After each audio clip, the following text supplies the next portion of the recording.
So I think this is where you were going earlier, but like now that it's all done, you're back home, like what things, like what's next? Like what are the things that you've learned from Bill, or like what are your takeaways, like when you reflect on all of it? Like what sticks out to you? Yeah. Honestly, the biggest thing to me is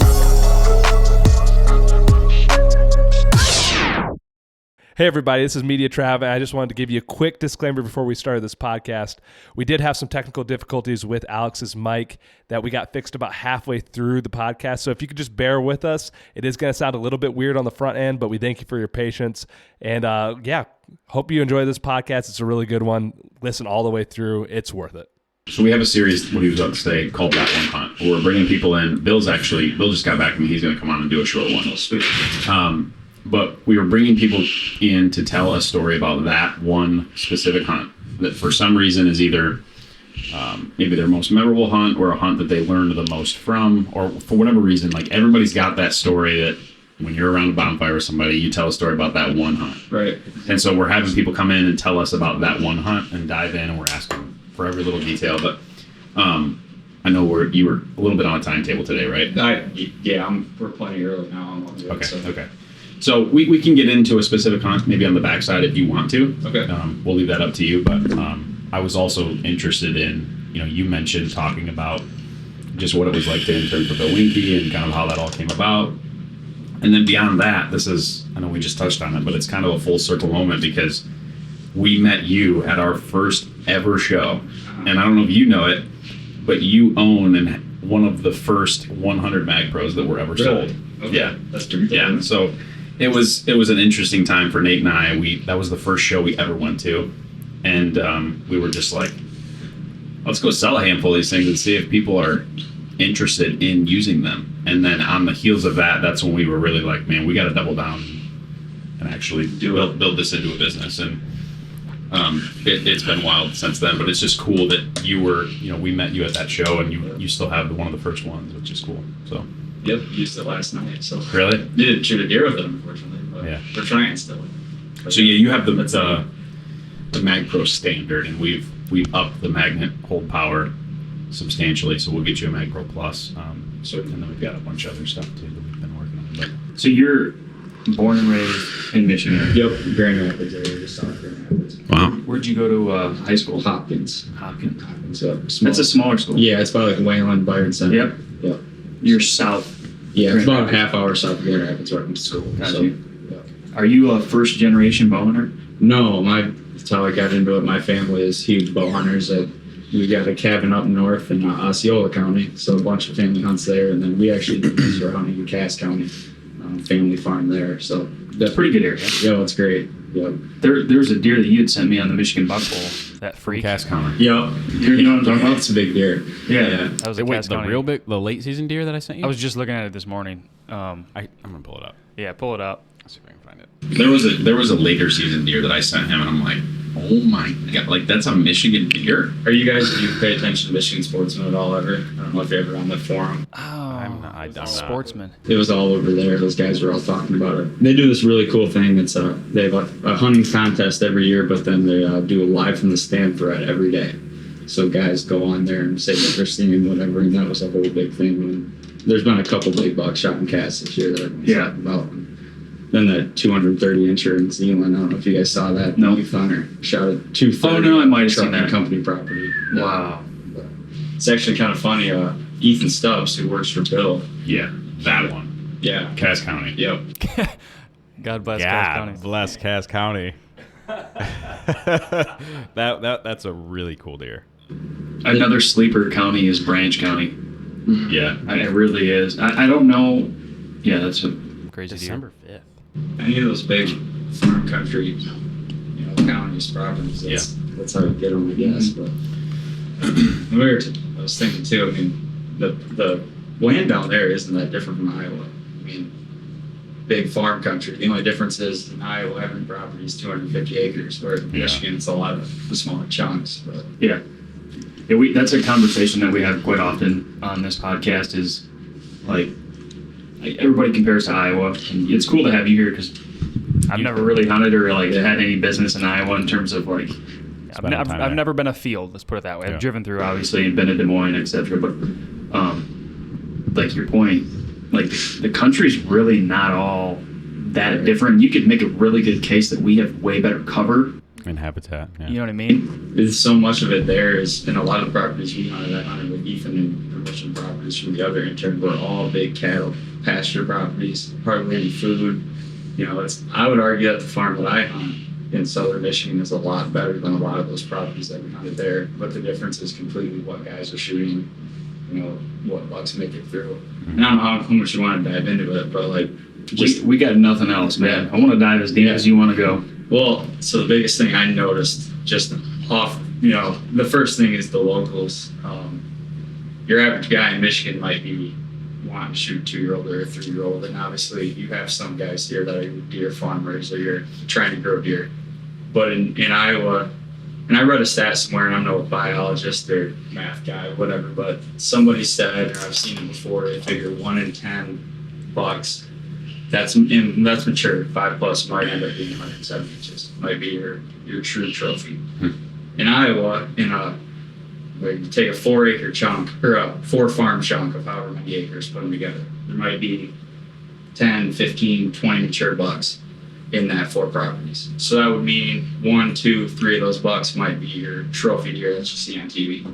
I don't know what you guys, but your properties you hunt, how many 5+-year-old deer do you expect to see on that farm in a given year? You think maybe 1 here? Yeah, it's bad if you get lucky. If you're lucky. So that's, you know, you got 1 deer instead of 20 deer, that 1 in 20 chance of having that buck be a true giant. Like we talked about, they exist. But in Iowa, there's so many more deer to have that chance to be big. And you don't see on TV the 5-year-old 140-inch, you know, 8 points, 10 points. Nobody shows that in Iowa, but that's what the majority are. And you see a decent amount of those come from Michigan, but the difference is it's all a numbers game. If you have that many deer and get a chance to be big, then you're going to see them. AKA, when you have that many deer, you don't, so in Iowa, you can shoot as a landowner, I think, like $3, can't you? Yep, and then there's party hunting too. So there's nothing that stops somebody from taking the cattle farmer's deer tag. You're paying them $200 to go sit in the blind on opening day of gun season and shoot another buck. So, but yeah, just over the counter, a landowner can shoot $3, which a landowner. Yep. See, to me, then, like the whole argument about that we're a $2 state and that's ruining everything, that's not necessarily the case. I think what has way more to do with it is what you said. Like, it's a lot of 250-acre chunks. And so if somebody wants to be the only guy hunting that 250 acres... I disagree. I think there's more hunters in the state of Michigan by far. 100%, but they're packed into a way tighter area. If you have it's a mixture. Like 4 properties might equal 1,000 acres out there. 4 properties here could be less than 40. Well, how much of it's also all tight. Well, I was going to say the local guy out there, even the guy that's not on TV, is still managing deer. I mean, they're bucks less than 140 inches. They're not paying attention to it. You know, so they could have a ton of hunters in a given area, but most of those 1.5-year-olds and 2-year-olds are making it through. Whereas in Michigan, we call it, and it's just like you said, it's not the culture that. Can we step back? Can we step back a second? And do a little more of like an introduction? I feel For sure. So, because I want to dive into some things specifically, more into like what you were doing for Bill, like how you got to Iowa, because I feel like we're just jumping the gun a little. Yeah. So, you said native born from GR area, just south. You grew up in a hunting family. Like, was your dad or your grandfather like more or less the person that got you into it? Yeah, my dad and my uncles. That's who it all started with. Like I mentioned, we have the cabin property, and then property we grew up hunting. I'm lucky enough to hunt it with my dad, and then some of my uncles and my cousins. One of my aunts hunts there, so it just kind of, you know, from the time I was just sitting in the tree with my dad, that's kind of all it all built up. And he's a bow hunter. Yep. Primarily. Yes. Yep. That's phenomenal. Do it all, but yeah, we bow hunt more than anything. So. And you said the Branch County. Cass. Cass. Yep, Cass. Cass County. Is it the family property? Yep. It's my aunt and uncle's property. My uncle is just a crop farmer, so they don't really hunt it. So then, my dad comes from a family of 13 siblings. So there's a lot of us. So there's him and 3 of his brothers and 1 of his sister, and then all their kids all go down there. How much ground is that? It's a lot. I don't know the actual total. We all have our own little section. So my dad and myself, we hunt 40 acres, kind of in the middle of the whole property. I mean, everyone has their own chunks. We have 40. There might be 80 on one side of us, 100 on the other side, and fields in between. So it's a pretty big chunk of property. But that being said, we hunt 40 acres ourselves, and we kind of stay in that. So basically, I'm hunting 40 acres. That's cool. Yeah. It's interesting too. Like you got a lot of, it sounds like there's a lot of family members and there's a big chunk of land, and like you said, like that's your, that's kind of interesting. Do you guys ever like, I mean, you obviously share intel, right? Yeah, and share trail camera pictures and stuff. My dad and I are really the only ones that run the cameras, so everyone's kind of usually asking us. Hey, what's out there? Yeah, exactly. What are we hunting this year? There's a year where 13 bucks got shot off that farm, and I had a picture of every one of them, and most of them named, which was really cool. That is Wow. Get all those pictures out of the small 40 acre chunk in the middle, and all these people on the outsides are shooting, which is pretty neat. So, like, what was your, like, how did you get introduced to, like, Bill Winke and that whole, like, thing? Are you, like, trying to go and work in the hunting industry, or is this, like, a dream, or, like, how did that kind of come to fruition? I've always been a huge Winke fan. I mean, Midwest Whitetail was as big of a factor as anything in getting me into hunting. I loved watching it. I'd sit there in class and watch all the old Midwest Whitetail episodes and stuff, and Bill always seemed like the most relatable guy kind of on TV. It's like I could go do that, or I could be like him. So that's how I just kind of paid attention. And when he sold Midwest Whitetail and started his new YouTube deal, I paid attention and followed along to that. And then they posted the internship, and I was like, "Hey, what the heck? I'll apply." Where did you see that internship? Just on Instagram and Facebook. Yeah. Yeah, when did they post? Was it like in the springtime or something? Yeah, I saw that. early spring, like February, March. And the internship ran from like August through probably pretty recently. Yeah, pretty just end of December, middle of December, whenever, kind of just based on how the season goes. But So when you saw that posting, like, what were you doing in life? I'm still in college, so I was just sitting in my dorm room scrolling through Instagram. I saw it, I'm like, yeah, what the heck? I mean, that'd be really cool. I've never been one to really want to go work for a huge company. I mean, that wasn't really something I thought about. I'd always been like, I'd love to be that guy in front of the camera. But never at any point in my life was I really going to pursue that. But I've been such a fan of Bill, and I liked the small group aspect that they had, just Bill, Ethan, and his daughter Jordan. So I'm like, yeah, what the heck, I'll try it. It seemed pretty simple as far as a good way to get introduced, and honestly just chase a lifelong dream. Yeah. And it worked out. So Yeah, like that's something that I want to ask you. Like, I feel like a lot of guys, younger guys, like I was there, you were there. Yeah. You want to like hunt for a living, right? Like you said, you want to be the guy in front of the camera, but then you go into the hunting industry. I'm quoting if you're not watching, but it's like it's not quite exactly like what you think it is. Yeah. And so I guess my question is, like, how was what you were doing a little bit different than what you thought it might be? there's definitely a lot of moving parts behind the scenes that you'll never know about unless you're involved in it. The money's a huge thing to me. Is whatever company is sponsors wise are going to give the most money is who people are going to go with. Loyalty goes to an extent, like Bill with Hoyt. I mean, he's been with Hoyt just as long as he's been doing anything in the industry. So that's kind of one of those loyalty things. But just hearing stories of other things in the industry and how many moving parts, and a company might own a company. You think the main guy in charge is the guy that's calling all the shots, and there's a company behind the scenes that's running the whole thing. Yeah. And honestly, just how much work goes into it as well. As there is so much. A lot of times guys are hunting just to hunt, just to make the content, which you have to keep the story going. Bill shot the target buck that he did in November, and then the buck he had on trail camera, he figured probably his best chance to shoot him was late season. But to keep a show going, you got to keep hunting. And Ethan was struggling. We grinded all year, and that was tough. But you just got to keep going, just because you have to produce something when viewers are counting on one. Yeah. So that's a big thing too with it. So you applied, and then Yeah. what was next? Like, Bill just called you up and said, "Hey, you got the job." So Ethan ran the internship. So Okay. I did a first interview with him. Ran through a bunch of interviews, and that was about a half-hour interview, just on Zoom or whatever, and talked to him about kind of how it would work and what the ideas would be. And he just kind of gave me the rundown, and tested me, asked what I thought was important to do with filming and all that good stuff. And I was pretty honest. I mean, I didn't have a whole lot of experience. I'd filmed on a phone and a Tacticam, and I did it on an iMovie before I went there. I'm like, I'm raw, but I love to hunt, and I'd love to be a part of it. And I had to wait a couple of weeks, and then I got an email back and was like, yeah, you made it to the last 5. You're going to do the interview with Bill, this next week. And then I got a little nervous. I'm like, I got to do this interview and act like I know what I'm doing here, not become too much of a fanboy. So I'm talking to my childhood idol. So but the interview with him was just so real. He had just got done doing a food plot or something and was all sweaty, sitting on a tractor. Yeah. And that's where our final interview was. And I saw him sitting there. I'm like, just instantly relaxed. I'm like, man, this dude's just a guy. He's just a deer hunter. And that interview went really well. And Ethan messaged me the next day and he's like, yeah, I'll offer you the job. The internship. So did you Find a way to make this like school credit? I did. I was able to. Amen. Yeah, I was able to get 1 class credit out. That's so sick. 1 class worth credits, and I actually told Bill about that, and he's like, "Man, that's too bad. You should be getting like 3 or 4 credits worth of the amount of work you're doing." So what did that conversation look like with your what do they call that?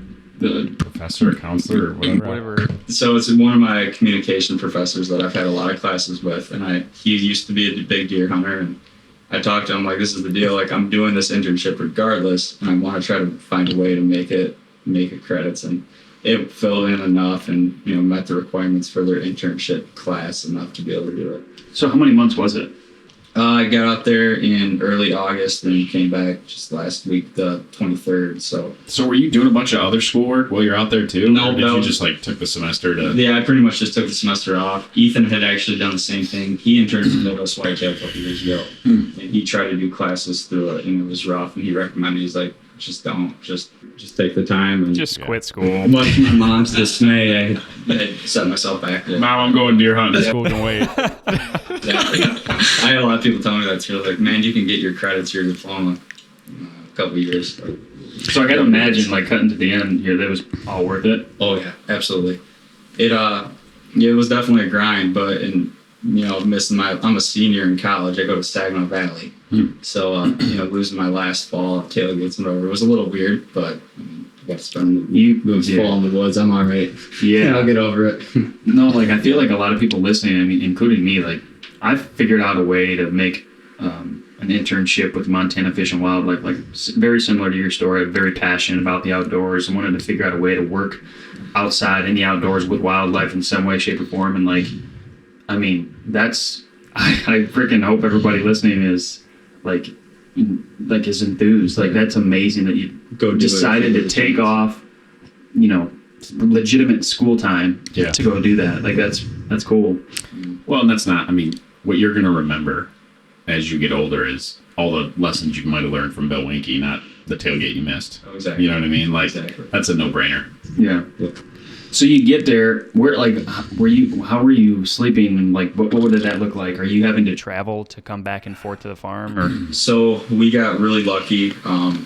A guy that Bill knows really well, his name's Ben Sweeney. He lives right in town. We lived in Waukon, Iowa, which is northeast Iowa. And they have a pretty good relationship. Ben does a lot of like skid loader work for people. Did some food plot work for Bill. And he actually owns a restaurant, and it's a renovated barn. And the whole upstairs is living quarters. So he had 2 extra rooms from the other intern and myself. That's sweet. So Bill rented those out. So that's where we stayed. So we were living pretty good. Like, that's sweet. A lot of the guys that do internships in the industry are sharing little 1-room bedrooms, sleep on the floor with the other interns. But that's the stuff you remember, man. Yeah. That's the dream. Yeah, it really is. Yeah, we were living in luxury compared to, I'd say, what a lot of people do. And we got a lot of free food from the restaurant downstairs, and became really good buddies with Ben, who we lived with, and I filmed him a bunch, hunted with him a lot, just had a good time. So our living was really, really good situation. Wow. So were you working every single day, basically? In November, yes. Most of the year, like September and October, we were going to the farm here and there. Bill's farm is about 25 minutes from us, so it wasn't a very bad drive. We drive there a couple of times a week, film videos on food plot stuff or trail cameras or whatever. And then the Minnesota season, which is what I wanted, started in mid-September. So once that started, we were hunting a decent amount. In October, we were hunting, I'd say 4 or 5 times a week. And then editing, we edited the Whitetail Watch episode, which came out every Wednesday. The other intern and myself did that. So Wednesdays were pretty much no hunt days for us until the rut really started kicking in. But yeah, come November, we were in the tree pretty much every hunt. It's kind of funny, you think normally if you get a day off from work, hey, I'm gonna go hunting. And out in that world, as you get a day off of hunting, you sit around, like, just relax for, take a hunt off. It's actually pretty nice to sleep in past 4 o'clock once. But yeah, it was a grind. We were November and early December, we were hunting a lot. Was your primary like responsibility to like edit and film whatever may be going on that day at the farm? So, besides the Whitetail Watch episode, we would do some daily vlogs here and there, but honestly, the big thing was just filming. Bill and Jordan do a lot of the editing for the main show. Jordan works for Bill, so she does a lot of the editing of the main stuff and making all like the thumbnails and stuff like that. So really, once it was in the grind of the season, I was just filming. I didn't do a ton of the editing. We did some more early season, just kind of working with it, learning the software. But once it became busy, it was like, whoever's got the time to edit it is going to edit it. Yeah. The other intern, Carson, filmed with Bill a lot in November, so they started doing daily vlogs. So Carson would be there an extra hour doing a daily vlog where I'd be with Ethan on whatever farm he was on. But we really didn't have to do a ton of hard editing, staying up late during the season. It was more just hunt and get the footage, and whoever has time to edit it will. What were you guys like filming with? So Ethan has a Canon camera. And they do a lot of mirrorless stuff too. So like A7S3, I didn't film a whole lot on that. I filmed on his Canon XF mostly. And then we had a Vixia AX100 that Carson and I were using, and then Bill uses a 700. So not like your super high quality fancy 4K stuff most of the time, but those were our main cameras. And you said that you had never really like Cell phone detect. Yeah. Yeah, what was that like? Like, make sure you get the deer if he comes by. Like, It took me a minute to figure it out. It really did. We spent a lot of time filming in the summer once we got there. Just get reps in, basically. Yeah, pretty much. Yeah. It's the only way to learn it. And I'm still not very good with a mirrorless. I mean, I didn't do it a ton. I mean, I could figure it out, but I'm definitely no expert at that. But just the standard camcorder style was pretty easy to figure out. And I actually just bought one for myself now. That wasn't very difficult, but yeah, it's the main thing. Just like press record, keep them in focus. Yeah. And it's once you can figure that out and be able to follow deer. It was a learning curve. The hardest part was learning how to follow deer and get on deer when it's on the camera or in the tree. And it's a lot harder than you think it is. You're just holding a camera or a phone, and the deer comes out of the tree. You can just look at them. When it's on a camera on, you're having to swing it around and not make too much movement. So it's a lot harder than you would think, even just being a cameraman. So do you know what camera arm you were using? we used some Elevate stuff and then some Fourth Arrow stuff. Bill is sponsored by Elevate, and they came out with a new camera arm this year. It's really light. Yeah, I saw that. But it's pretty short, so that was specific situations. But obviously, we work for Bill, but we're not sponsored by Elevate. So when the other intern and myself were hunting, we'd be using a lot of Fourth Arrow, or just freehanding it. What is a couple of things about a camera arm that you really like to see? To me, the being light is the biggest thing, and everything, you're carrying so much weight, especially when we're hanging and hunting. That's just another thing to try to figure out is how to attach that camera on. Mm-hmm. Bill's lucky; he's got a lot of camera arms already in the tree in the sets. He's got he just leaves them. Yeah, everything's there. So you walk, and they're big and heavy. So you walk in there and it's already set up. It's good to go. It's where it needs to be. So you just attach it and just hunt. Whereas if you're hanging and hunting, you're packing everything in and having to put it in the tree, and the ratchet strap is loud. So there's a lot of things that you wouldn't think of, but the lightness and just the maneuverability and getting in the tree is the big thing. So that just sparked a question. So you said he's got a lot of the sets like pre-rigged. Yep. Did you guys help with that? And how many sets were there on the farm that were just ready to go to? So he had a handful. I only personally hunted out of 2. The farm's relatively new to him, so it's Southern Iowa farm. I'm sure he had 20 spots ready to go. On this one, he maybe had 3 or 4. And they hung a couple stands throughout the year, and he's still really trying to figure out how the farm works. So he had 2 sets that were ready to go. When I got there, that was this is where we're going to hunt a lot. So those were good to go. And I filmed him shoot a doe out of one of them early October, and that was like, I had been hunting since mid-September where we're doing this hanging hunts and having to put everything in the tree, and it was awful. And then I just slip up there, the camera on, show you go. It was pretty cool. So it's almost like he's been doing it a little bit and knows how to get a tree set up and ready to go. Imagine that. Yeah. The We kind of started there, but I agree. Like watching Bill, even through Midwest Whitetail, I think like his whole approach and style is like he just, I don't know, like especially with this new, series that he's been doing, like everything's just, he just shows you what he's doing. Like it's a very nothing fancy approach, and I think you hit on it. Like his relatability, like there is no smoke and mirrors. Like you feel like you know him like your uncle. Like he just this is Bill, and I feel like that translates really well to a lot of people that like you said, if he can do it, why can't I do it? Like he gives you that feeling just based on how he carries himself. It was fascinating getting there because, I mean, like you mentioned, the first conversation I had with him, first day I was there, we were checking food plots. And I asked him a couple questions, and he explained it to me like he was talking to a camera. He's just the same guy, just so real and down to earth. And a lot of people have commented on his new videos. It's like you can kind of see the behind the scenes of the life of what someone like this does. Mm-hmm. And, like it's definitely not a big operation now. He talked about it a lot and has talked about it on other podcasts how he was just burned out by the whole big company thing. And now he's just kind of able to relax and do what he wants to do on his terms. And it was pretty cool for that aspect. Yeah. You guys probably, I mean, he's originally a Michigan guy, right? He is from Iowa and then lived in Michigan for a couple while. years. Yeah, okay. Yep. Which that was pretty cool too. We'd be able to talk about. He was a big fisherman. Did a lot of trout fishing and go up to the UP and take trips and duck hunt in Michigan and stuff. So he knows a lot about this state. But he talked about it a lot. He's like, man, everything's good in Michigan but the deer hunting. So I guess that makes sense why he went back down. God, I want to change that so bad. I want so deeply for people to be like, Michigan?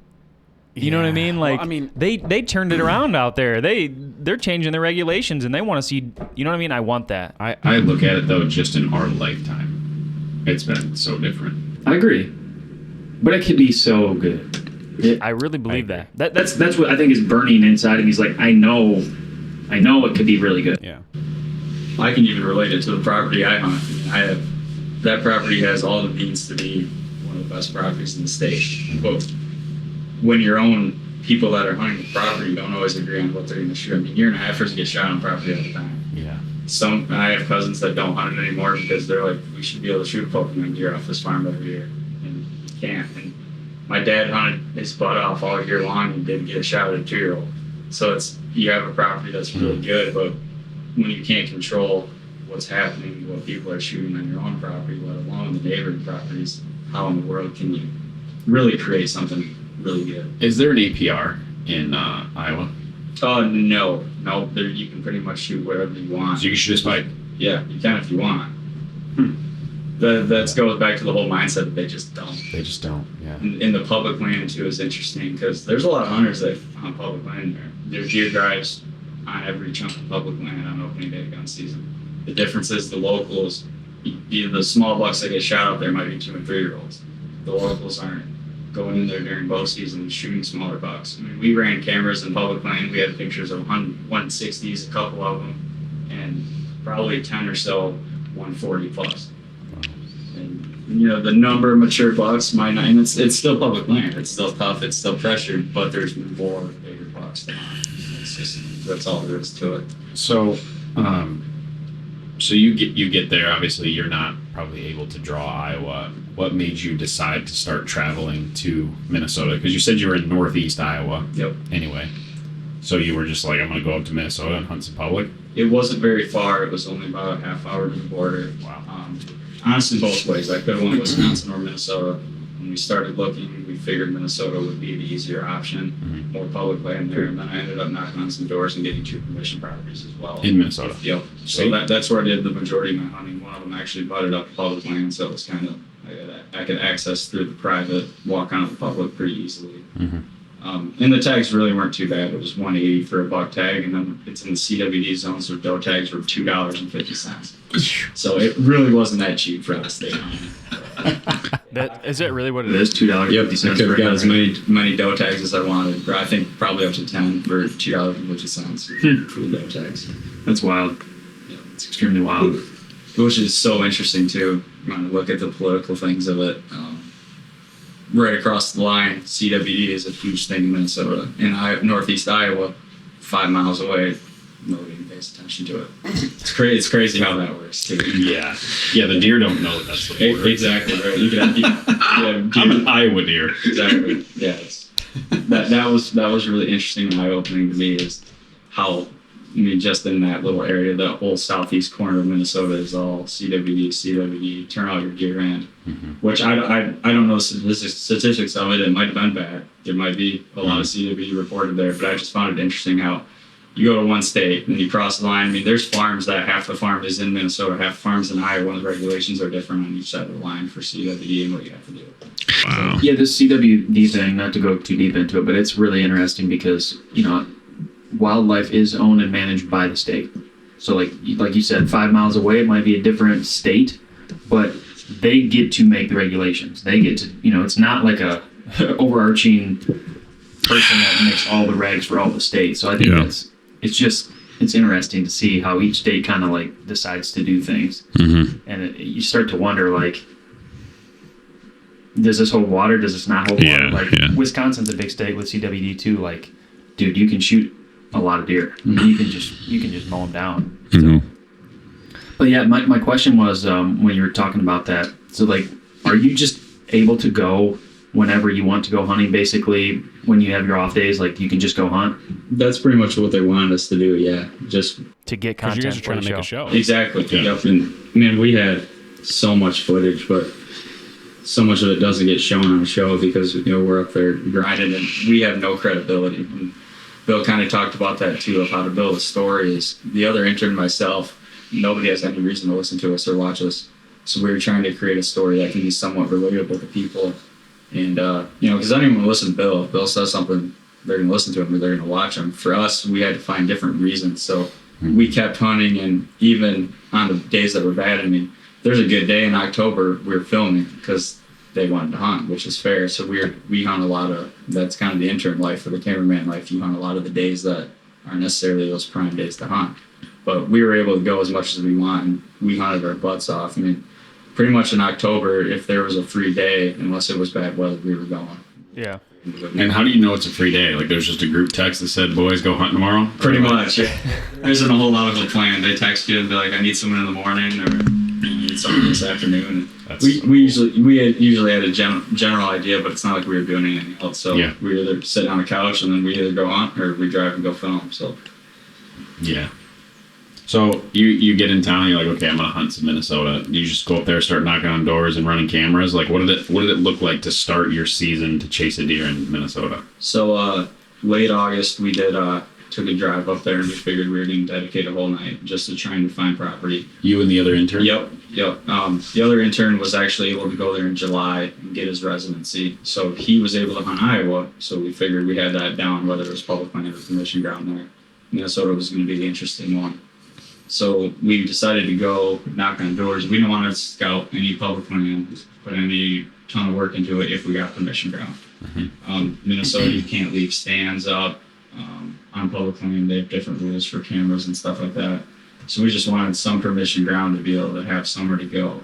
And I actually knocked on 3 doors and got 2 of them. So I went 2 for 3 that one night. So just stupid luck. How, like big parcels, little parcels? Yeah, the one that I hunted was 240 acres. Most knocked on that door, said, I want to hunt this place. And I said, sure. He was a really, really gracious farmer. It took a little convincing. He's pretty careful of who he lets in his land, but getting to talking to him and making sure we're out there for the right reasons and whatever, he was all for us going out there. Did you Were there say other like, guys out? I'm Oh, sorry. go ahead.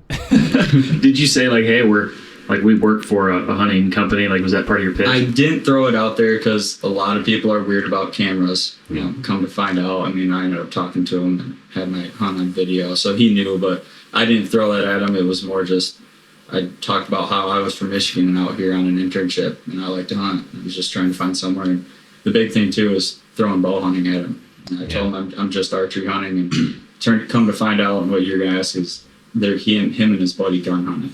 So let him know that I was out of there before gun season starts. That was kind of a big thing too.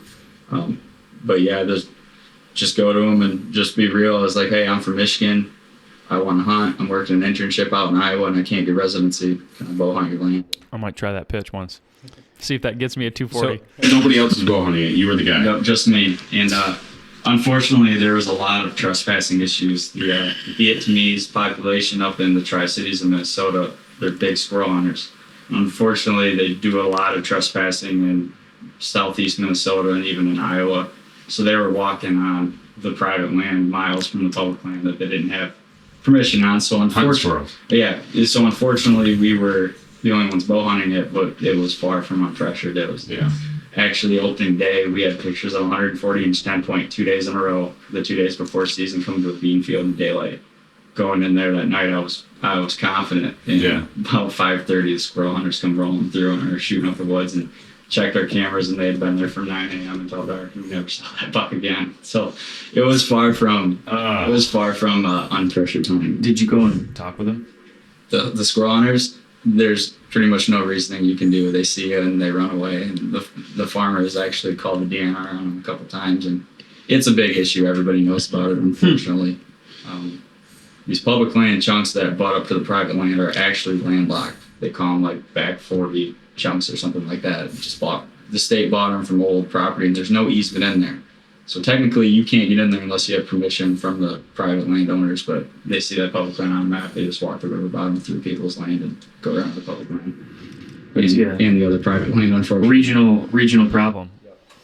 Because there's a big chunk of you said Vietnamese? Yep. Is there a large population in Minnesota? The second largest in the world? Yeah, and that's why they do so much squirrel hunting, which more power to them, go squirrel hunt, but you can't go walk on other people's property. But it's well known too, even in northeast Iowa and all of Minnesota. Everyone knows it's an issue, and it's kind of almost accepted, unfortunately. Like, people do what they can, but I mean, that's not my property.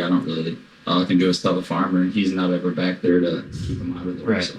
Yeah, it's a lot of ground to be being surveillanced the entire time. That's something as a bow hunter too, and landowners don't always know what's going on the property. You know, they're farming the fields. They're not in the woods. They don't know what's going on. I mean, who knows how many times those squirrel hunters are walking around on their land that they have no idea about. Mm-hmm. Where were we at with the storyline there? So you're going to Minnesota, you get permission piece, and you get out there and start running cameras, or what was the move? We spent a whole day just plowing through the place trying to figure out how deer were using it.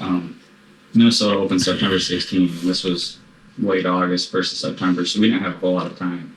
I just dove in and put as many cameras up as I could, and I didn't really have an idea. Was this a lot of cover? A lot of ag? Good mix? A lot of ag, big, huge ag field in the middle, and then small fingers coming off the public land and neighboring properries of woods. So you're kind of thinking maybe I can get a velvet buck on a bean field. That was the plan. Yeah. That was the whole plan. We ran a couple cameras close to them, and we really couldn't figure out where they were bedding, and throughout the year we ended up kind of figuring it out. But we had an idea of where we could shoot deer coming out into the field, and that was our whole game plan.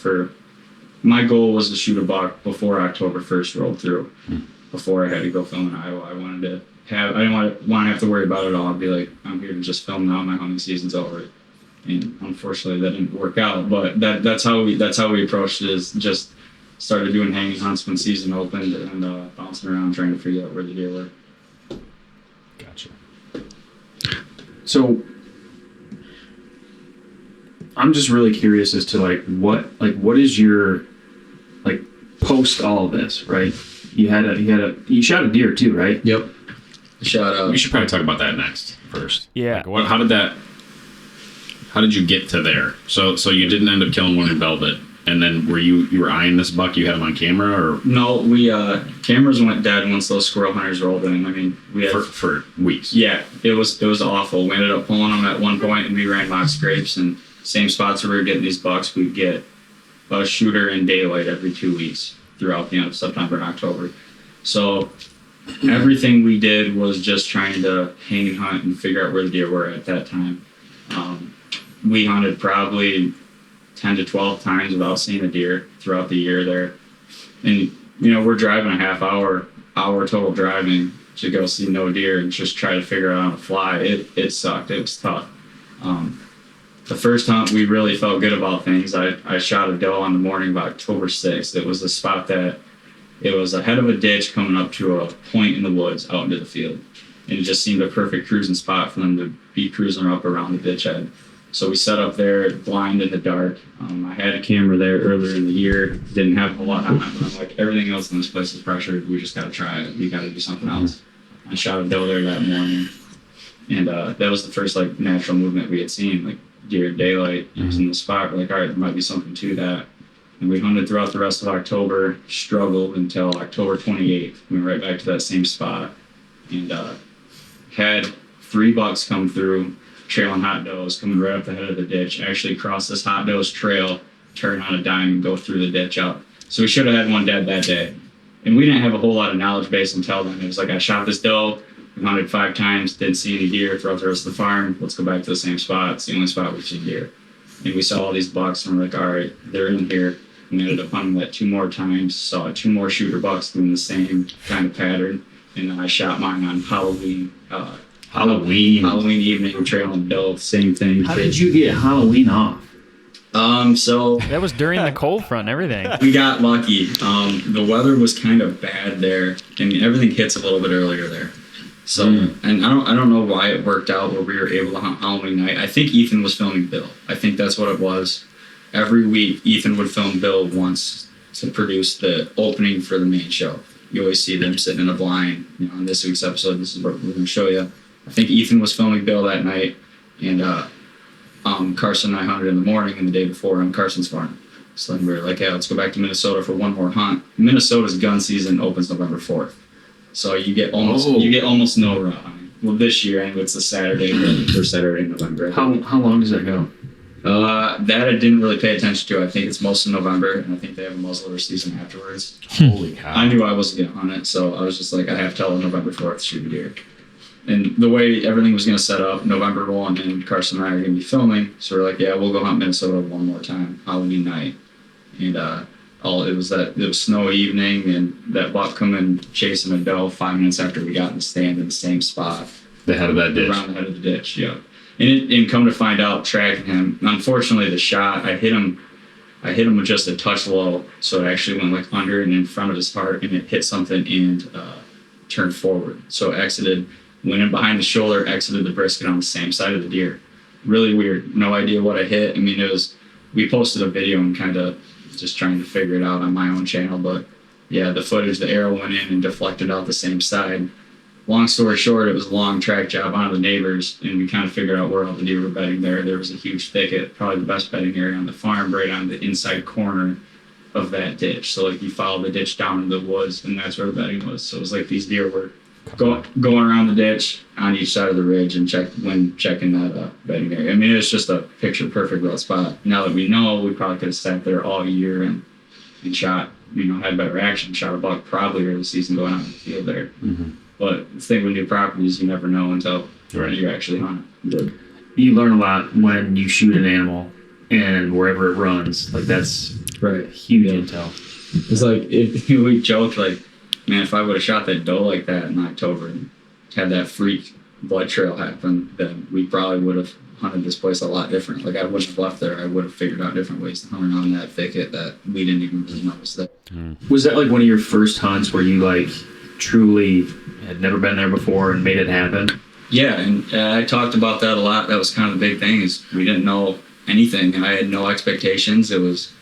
I ran cameras, but I wasn't unless there was some crazy monster buck, I wasn't going to target one specific deer. It was whatever happens, whatever we learn, we learn. And that was kind of our idea too, is any of the audience watching might be able to grow with us. I'm sure it's relatable to a lot of hunters about 100%. it. Just hunt for mission and learn as you go. Yeah, I mean, that's the name of the game. You glean from these little experiences you have that are successful and lots of times unsuccessful, but you just put these little pieces together, and that's a huge thing. Going into an area, I've only done it a couple of times where you were like actually successful in an area you've never been to, and you're just trying to figure it out on the fly. Like that's a feeling that is just, it's hard to come by. Yeah.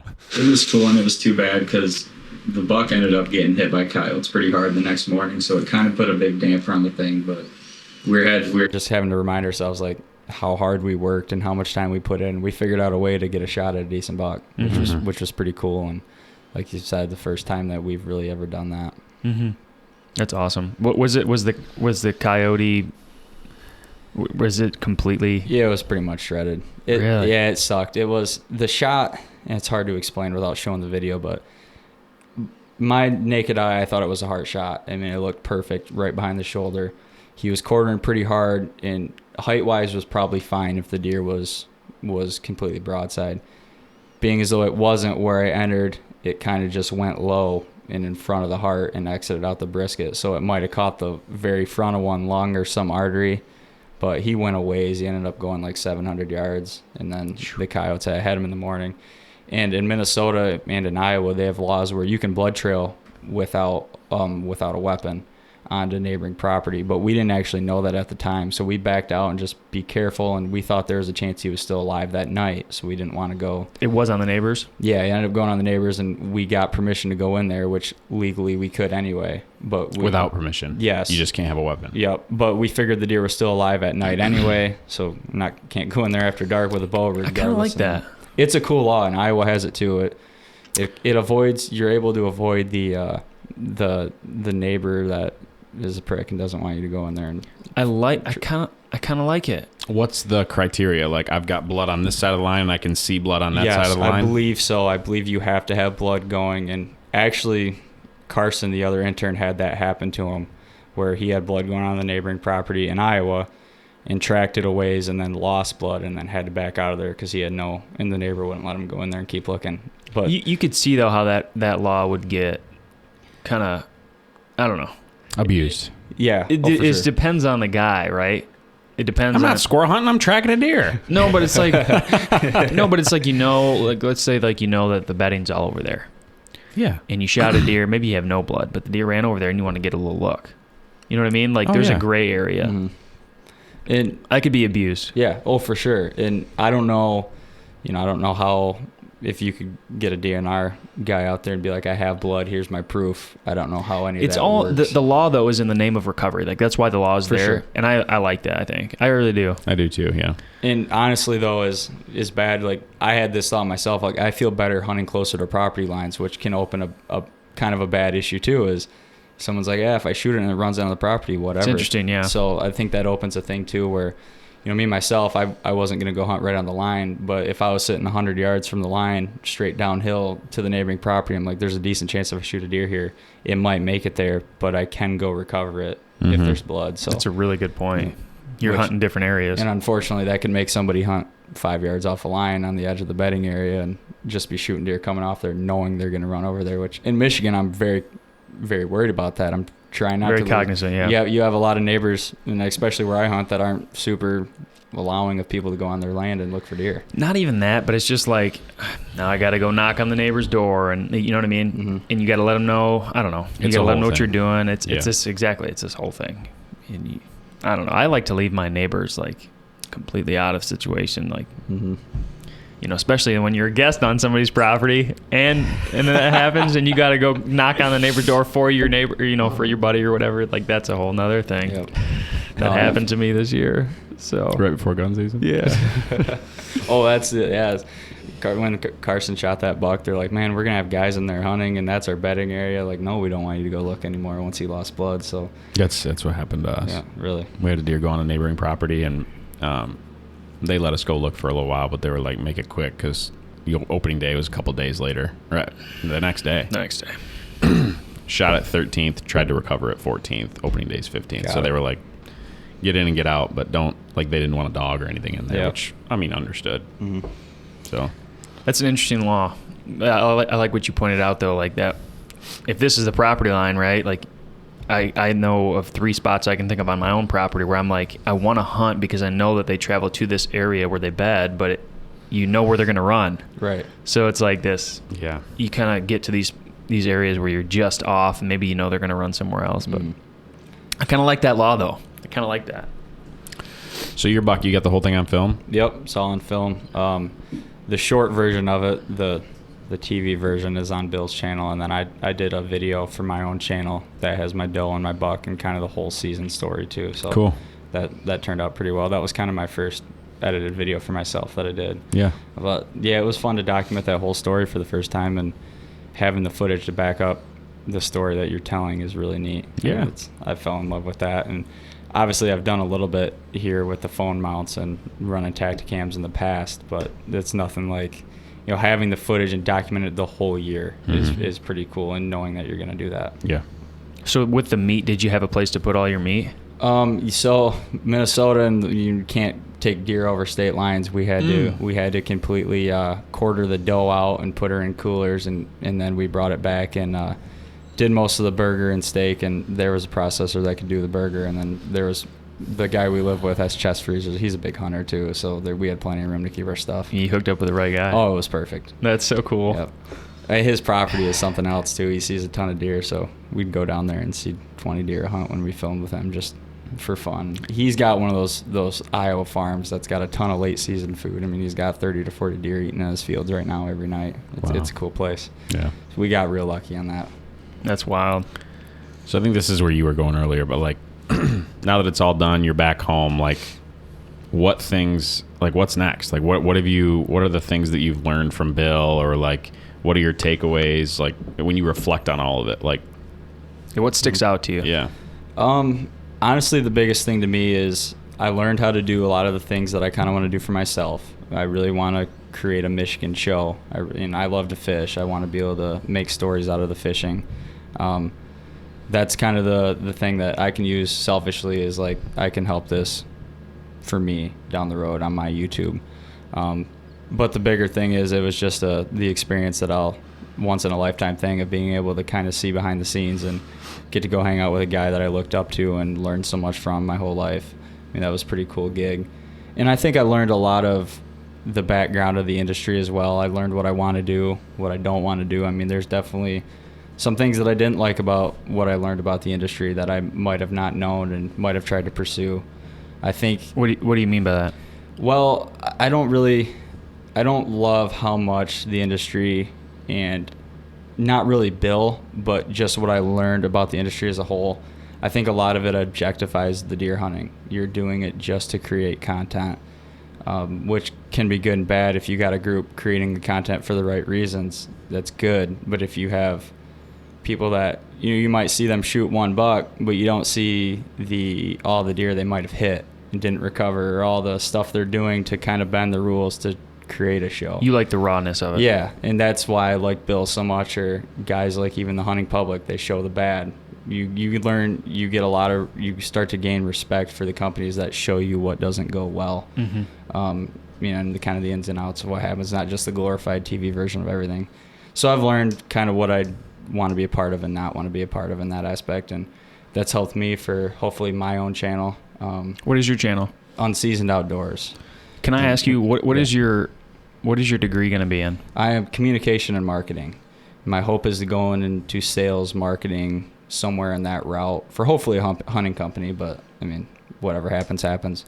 What I have determined is I don't want to try to make a living off of having to create content, because what worries me is that becomes work all of a sudden. Kind of almost what I mentioned is it's fun to hunt now, if you're working, you get to take time off to go hunt. But when you have to hunt and your time off is not hunting, it doesn't really make a whole lot of sense. So yeah, I think that your experience is very unique, because like you got to go and intern, and I'm not trying to insult you, but you had no experience before that really in terms of any hunting industry type company, and like you're getting to go and work for like a very niche thing. Like not a lot of people get to make a living making videos on YouTube, especially of like hunting content. You know what I mean? Yep. Like it's a very niche thing. And so I think to your point, like you don't want it to feel like a job. That's a real thing. And I think that's a really good like outcome, takeaway home from that experience. Like it gets real. Like we're fortunate enough that, we're not Do we every year feel like we need to get film from our products? Like, yes. Like we almost feel like we need to do it because we need to be in touch with our product. Like it's fun, but we created it more so for us in the beginning. But it's like an interesting, like we're not like starving for content. Like I feel like if we were, it would be a very different thing. Yeah, I mean, initially we wanted to get footage because we needed it to show people this is what you can get. It's definitely. But now it's like at a point where we're getting almost more footage that we know what to do with, and that, you know, we're not hand to mouth and need to go shoot a doe because I need to show somebody what you can do with this phone mount. Like Right. we're getting all of this user submitted footage, which helps, and I think takes a little bit of the pressure off. And like, kind of towards what you're saying, like it's not what puts food on the table isn't the hunting. That's the escape. Right. Like I do something that provides the living, and then me going in the tree stand is the escape from that. That's the free time versus the other way around. Right. And yeah, it's like if I have to rely on the hunting to make myself money, then you have to create content. Takes the fun out of it. Yeah, and if I'm doing my own thing where, yeah, I'm going to try to post once a week during next hunting season, but if there's a week where I don't have content or I'm working and I'm tired and I don't want to stay up all night and edit a video, nobody's relying on me. Like, I'm not going to lose a paycheck because I don't put a video out. So in like the hunting industry itself, there's thousands of guys like myself that are trying to create videos on YouTube wanting to make them big. It's almost an unrealistic thing nowadays to think like, hey, I'm going to be the next Bill Winke, because he's one of how many guys that have tried to do it. And quite frankly, he came in at a better time. I mean, anyone can do it now, which makes that much more competition. Yeah. Whereas when he started, it was kind of nobody was doing it. And yeah, in a way, like the whole Midwest whitetail thing. I mean, that was a big hit because it wasn't nobody really did that. I mean, some people did. Don't get me wrong. There's a lot of people out there, but like he's just like we've been saying, he's just showing what he's doing. Yep. And I think that's why a lot of people relate. I mean, and how many people have replicated that model? Right. Of like how many other shows have interns come in and they put together a whole show and they have user submitted footage from people hunting around the country? Like that Midwest whitetail model has been used by a bunch of different channels now. So yeah, like, it's like they were the first to do like the weekly things. You know, you're watching the season, and now everybody, even the big TV shows, they get more views on their YouTube stuff they post once a week now instead of just the TV, because that's the best way to get the footage and keep it real and recent. And it's like now trying to compete with all those people, it's almost an unrealistic ask to try to do. what's like one thing that just really sticks out? I mean, you kind of said a couple things early on, but like, what's one thing that really sticks out about your experience overall? Like, whether that be, you know, a funny moment or like something that just like really sticks out, the main takeaway. Honestly, the thing that for me is the realness of the guys that are in it. They're not it's almost like when you meet an athlete or something, they're not some crazy hero. I mean, they're just a real person, like just hanging out with Bill in his house, or Ethan, who you see on his show here and there. I mean, Ethan's my age. We had fun. We went down to Iowa City and hung out in the college town. He's just a real kid, and he's just like me. And everybody in there, you see them on TV and you think they're living the dream, but most of them are just normal dudes, and anybody can. I mean, you could be a good buddy with them, and you'd think you wouldn't even know that they're ever on in front of the camera on any kind of show, which I think that's pretty cool. Is everybody's just the same. We went down, and Jared Mills has been a guy that I've followed for a long time, and I got to hang out at his house a couple times and go to an Iowa tailgate with him, and it's just a normal dude. Like it's pretty neat. Yeah, he's a killer. Oh, yeah, no doubt. He's not affiliated with Midwest Whitetail anymore. Nope, he has left that, and he just does his own thing now. Okay. Ethan was his cameraman for Midwest Whitetail when he interned, so that's kind of my connection there. And gotcha. We golfed in his golf outing and stuff, and getting to hang out with him. That was kind of one of those things that I didn't expect to happen. But I've always been a big fan of Jared, and same thing. He's so real and just kind of your average guy, and so that was pretty neat too. Was Jared involved with Midwest Whitetail when Bill was there? Or? Yep. Okay. Yep. I couldn't remember if Jared didn't get involved until Bill had sold it or whatever. Yeah, Jared was a pretty decent part of it in Bill's last years, and I kind of think Bill left at the time he did because he knew he had, Jared and Mike there to kind of carry the torch. And Jared was such a big thing, and now his channel is doing so well too. Yeah. And him and Bill talk a lot. They share a lot of sponsors together, and Ethan talks to him a lot too. Cool. So are you like you said, I don't think I want to really have a job where it revolves me making hunting content in order to live. But you said you do want to work in the marketing communication realm for a hunting company. That's the hope. I'd love to. I mean, I love to talk to people. I mean, I'm not a very hands-on guy. I never have. I mean, I'm a communication and marketing major, but that's what I like to do. I like to talk to people. Whether it's selling things or marketing things, whatever. My hope is to work for a Michigan company. I'd like to stay at home. I'd like to be in Michigan. So to try to find that would be really neat. I feel like I can. And how many years left do you have? I just have to finish one more semester, so I'm about done now. Wow. Anybody listening? Yeah, now I got to go into the real world this summer, so. That's kind of like, you really did kind of do like a dream thing. I don't know if you realize that or you're going to realize it someday, but like that's a really cool thing that you got to do. Mm-hmm. Like, I'm really happy for you. I really am. Just sitting here, like, if I was my younger self, I mean, that's pretty cool. The amount of guys that, like, my dad would tell them, they'd be like, man, if I was 20 years younger and didn't have 4 kids, I'd be trying to do that. Yeah, do you have a girlfriend? I do, yeah. My God. Did you the whole time? She handled it like a trooper. Wow. Yes, she did. She came out and visited me once, and once? Yep. It's like an 8-hour drive, so I wasn't gonna ask her to drive out there more than that. But I would have. She did really well with it. She actually shot a bigger buck than me. So she shot one in Michigan that was bigger than my Minnesota buck. So is that on the Unseasoned channel? Just the picture is. It's not videoed. She'll be filmed next year, but yeah. Wow. We got to get her a Mag Pro. Yeah. Absolutely, absolutely. That's phenomenal. So that's tough. Are you gonna marry this girl? I mean, I'd hope so at this point, right? You think she's gonna with watch? a bow? She shot it with a bow? She shot it with a crossbow. Yeah, it was her first ever any kind of archery hunt. She went out there by herself and shot out of a tree stand. So That's epic. I'll be honest, I was a little. You better marry that girl. I was like, I don't know if you should do that. Go climb up a stand with a crossbow your first time ever. But she got it done. She proved me wrong. So hopefully, that's awesome. Hopefully, there's more of that to come. You better marry that girl. This is now the second guest we've come in that Nate has said, so you're going to marry this girl, right? It's like, dang, dude, putting on the freak. Like, Put the pressure on. Yeah. There's I think this is the second or third in a row where I hear stories about the significant others killing big deer, and I'm like, man, Wipe her up. what are we waiting for here?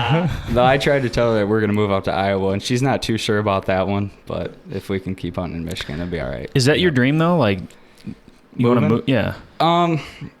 I've always been like, hey, I'm going to go chase these deer, but I love to fish, and there's so much I like to do around here. And honestly, being out there, I've gained an appreciation for Michigan. Mm-hmm. And you might think it's opposite, where like you go out there and see all these big deer, you want to go there. But I've gained a love for Michigan and it's the culture, and it's what makes this not necessarily a big buck state, but there's a culture here that it's not all about the score. It's about going out and having fun. And if something gets you excited, shoot it. And I kind of want to try to build something around that because I do love to be here. Yeah. I don't have enough time here to like tell you my whole story, but I did a lot of what you kind of did. I lived with people for years. Like I would just jump around and live in people's basements for years, and I'd left multiple times. I went to Montana, I went to Southern Indiana, and like there's something about growing up in Michigan, you miss it when you're gone, and you love the seasons, and it's very similar to other places, but there's nothing quite like it. Like the water we have here, like the fishing, like you said, we have unbelievable fishing. Unreal. It's like world class. Really is. Yeah. Like the El Sabo River, like there's nothing like that. I've become addicted to sturgeon fishing the last couple of years on the St. Clair River. Really? It's like I can't do that. Like, Yeah. I don't know how I couldn't go a year without doing that. I love it. And typically you have ice fishing. Yeah. That's a huge part of like our culture in Michigan. Like it's been a weird year the last couple of years, but like it, not to dive too deep into what we're trying to talk about, but I completely understand what you're saying. Like those guys out there would make fun of me. They're like, man, you Michigan boys are all the same. You all want to go back for some reason. But hey, there's something about it. It's sad to say this, but there's more to life than deer. Mm-hmm. I mean, is it fun? But it there's something special. Like when you shoot a deer, like a once in a lifetime deer in Michigan, like it's hard. They're hard to kill. They're just harder to kill. I don't. Absolutely. They're different. The does are different. The deer are just different. You can't walk down a field edge and have a deer out in the field and just have it like look at you. They're gonna run away, and that's not the same in every state. Yeah. We talked about it watching YouTube videos out there, how we watched a video, big buck working a decoy, standing there looking at it, and a guy in the tree flailing around with all his cameras. And it's like, man, you hunting pressure deer. I mean, I struggle to even get a turkey where I hunt to come into any kind of a call, let alone try to rattle in a buck or fool them with a decoy. And out there, when you're scrolling through trail cameras, you might see a 1.5-year-old buck and be like, it's just a 1.5-year. Out there, they see the average guy sees a 130-inch buck on his camera. That's their 1.5-year. I mean, it's fascinating. We'd go around velvet scouting, and I'd see a buck out in the field, 120 inches. I'm like, man, I kind of want to look at this buck. And they're like, it's just a 120-inch buck. Who cares? It's really? It's not 140. They didn't pay attention to it. It's their 1.5-year. It's fascinating, and just it's a completely different culture, and it makes you appreciate things more here. Yeah. Mm-hmm. Do you feel like you have connections now, like you can draw from, like call people, maybe even Jared Mills? Like, do you feel like you can make these phone calls even back to Bill and say, hey, like I'm looking for a job? Like, do you feel like you have that relationship with them? I do. Bill gave me the green light. He's like, anytime you need anything, if you need career advice, or I've thought about diving into the outdoor writing thing a little bit, and that's how he started. And he's like, if you ever want to bounce writing ideas, just let me know. Or Jared was the same way. He's like, if you ever need to get in touch and you just need career advice, life advice, hit him up, which is cool. I mean, just being able to talk to somebody like that in that situation is neat because they can help you out a lot. But obviously that could lead to connections too if there's anybody I ever need to get in touch with. I mean, that's the thing about those guys too, is they're so open to helping people. And I mean, it's not just me. If somebody wanted to reach out to them, I mean, I'm sure a lot of people do, but if someone wanted to reach out to them, Jared and Bill both would take the time to try to get back and help them as much as they can. Yeah. 100%. I mean, I'm like happy for you. I'm sitting here. I don't know if I'm getting soft in my old age, but I just I wasn't in your shoes that long ago, and I'm just really happy that you had the awesome experience. And if there's anything we can do, like, we're always here too. I mean, if there's anything you want to bounce ideas off of, we're not the most seasoned in the industry, but we've been doing it for a little while now, and we want to see you succeed. And I'm excited to start watching your channel now. Yeah. I don't know if I'm missing anything, Dev. No, you're talking about getting soft in your old age. We both got I've got 2 boys and he's got a son, and we always joke that we're going to tell our sons, pick up a bow and stay away from the ladies, because in our younger years, if I could go back, I mean, I love my wife and boys, but travel and deer hunt. Travel and deer hunt. Pick up a bow and go deer hunt. Like, it changes things. It does. There's no doubt that doing the family thing is going to change your for sure ability to go out to Minnesota and hunt a ditch edge and find a bedding. Like, it just, those times are finite. They really are. Yeah. It just, but it's awesome, man. I'm seriously really excited that you came and got to share this with us. And I appreciate it. Yeah. Is there anything that we missed that you want to share? Anything about your unseasoned channel? Anything about where people can contact with you? Anything like that? Yeah, we have just Instagram, and we have a Facebook, but I'm not a big Facebook fan. So we have the Unseasoned Outdoors Instagram page, and next year for YouTube, we're hoping to do a weekly show for Michigan. We're going to follow a group of us just throughout the season. There's a lot of shows on YouTube, or different groups that there'll be Michigan hunters, and they might show a hunt every couple of weeks, but there's no story. Like, we want to follow along, like, how the average Michigan hunter. We got guys, like, I hunt pretty decent properties, but I also hunt up north in public land. We got guys that hunt property that see a deer once a month. We got guys that canoe into local public land. Like, we have a wide range, so we're hoping to just kind of document how we go through the year. But we do a lot of fishing and stuff too, and hopefully if we get ice anytime soon, we're gonna. Are you a big ice fisherman? I love it. Yeah. We do a lot of pike fishing, a lot of tip ups. So. Man, I love that stuff. Yeah, that's freaking love a tip up and a nice clear day on ice. Yep, just sit back in a lawn chair and chase flags. We'd love to do that, and the fun. Sturgeon thing is something we're hoping to really kind of take advantage of too. Not many people are documenting the sturgeon thing, and St. Clair River is awesome. I don't know if you guys know anything about that sturgeon game, but we've become addicted. I'll be honest, I don't. I know nothing. Just fighting these dinosaurs in the river is insane. Yeah. And now that we have some footage or some cameras to get good footage, and we actually know a thing or two about editing, we're gonna hope to go do that a bunch. So, and plus there's turkeys and whatever. Who knows what we'll film? Anything we do, we try to make it into something. These, there's something very valuable to what you're going to try to do as well, like continue to try to do with having all this content that you can go back and look at. That's something that when we started, Devin and I doing the podcast, it was just he and I talking to each other for it still kind of is a lot of just he and I talking about what we're doing on our properties, and like there's something really special about being able to go back and learn, because you forget, go a year back and see what you were doing a year before. It's very valuable to like grow as an individual, as a sportsman, to go and see like what was happening on October 12th, on that day 2 years ago. Like, it's just kind of a cool thing to do. So I think it's very beneficial for anybody. Honestly, I tell everybody, you should have a podcast. You should have a YouTube channel. You should document what you do, because you'll enjoy that long term. It's like a journal. I mean, how many times I go back and listen to an episode just to figure out what I was thinking at that time. Yeah. It's hard to beat that. See how much you've grown and what you've learned over the period of time. For sure. Same with us. I mean, go back and watch our first couple of videos and how terrible some of us were at talking to the camera. And we're still working on it, but I mean, just to see the change, and even our last couple of videos we've done with poor camera quality, and it's like, man, this could be really good. With now that I actually have a decent phone, so I have a good phone camera now that you can use like your guys' stuff. And a lot of the guys have been using Tacticams for hunts, and it's like, man, if you're using a phone, that could be really cool. Or now a couple of us have cameras, so we're gonna have that to work with too, and just keep growing and just see what ends up coming of it. Yeah. Well, Alex Rewa, Unseasoned Outdoors, we really appreciate you coming on, and I think everybody really enjoyed it. I definitely learned something, and check out their channel. I'm going to be doing it. And one last thing I want to mention.